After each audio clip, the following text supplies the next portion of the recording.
বোন আমার, তোমার বয়স মাত্র 14, মাত্র।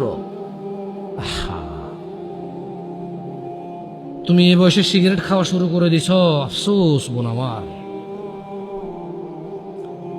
আর তুমি তোমার এই নাজুক, এই মহামূল্যবান, ইজ্জতদার তোমার শরীরকে আল্লাহ কত মূল্যায়ন করছে। তুমি জাহান্নামে গেলে তোমার বাপ জাহান্নামে যাবে, ভাবা যায়? মানে তুমি তোমার বাপের কান, তুমি তোমার ভাইয়ের কান, তুমি তোমার স্বামীর কান, ওরা হলো মাথা।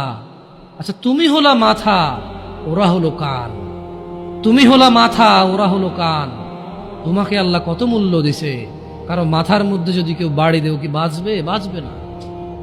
যত বড় ডাক্তার, কবিরাজ, যত উন্নত চিকিৎসায় নিয়ে যাক, যদি ওর মাথা ফেটে চৌচির করে দেয়, মস্তিষ্ক বেরিয়ে যায়, ওর বাঁচার চান্সেস কতটুকু, বাঁচার কতক্ষণ আছে?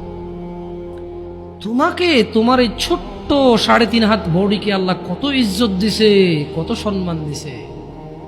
যদি কেউ তোমাকে জোর করে জেনা করে, তাকে, সে যদি বিবাহিত হয়, তাকে জুমা মসজিদের সামনে অথবা মহাসমাবেশে প্রকাশ্যে কোমর পর্যন্ত গেড়ে পাথর মেরে মেরে মেরে ফেলতে হবে। কেন? সে তোমার গায়ে হাত দিতে গেল।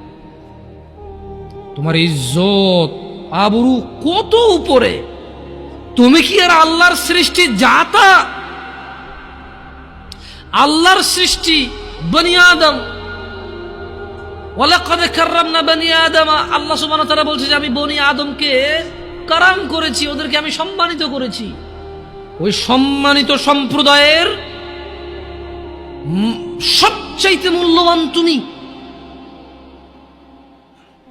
তোমার ব্যাপারে এই যে মানুষগুলো, এই যে পুরুষগুলো, আদম আলাইহিস সালাম ওনার উম্মতের নবী ছিল, কিন্তু মুহাম্মদ রাসূলুল্লাহ সাল্লাল্লাহু আলাইহি সাল্লামের উম্মত যত পুরুষ, এইবার সে রাজা মহারাজা, এইবার সে কিছু একটা, সে যদি পুরুষ হয়, সে যদি মুসলিম মনে করে নিজেকে, তাকে তার রাসূলটাকে বলছে, এই আমার উম্মত যদি তুই নিজেকে মনে করিস, তবে শোন, একজন উত্তম নেক সৎ স্ত্রী দুনিয়াতে যা আছে এর চেয়ে বেশি মূল্যবান। তার মানে ওই যে পুরুষ তার কাছে মূল্যবান, যেই পুরুষের কাছে নেক স্ত্রী নেই, সেই পৃথিবীতে ধনী হতে পারবে না।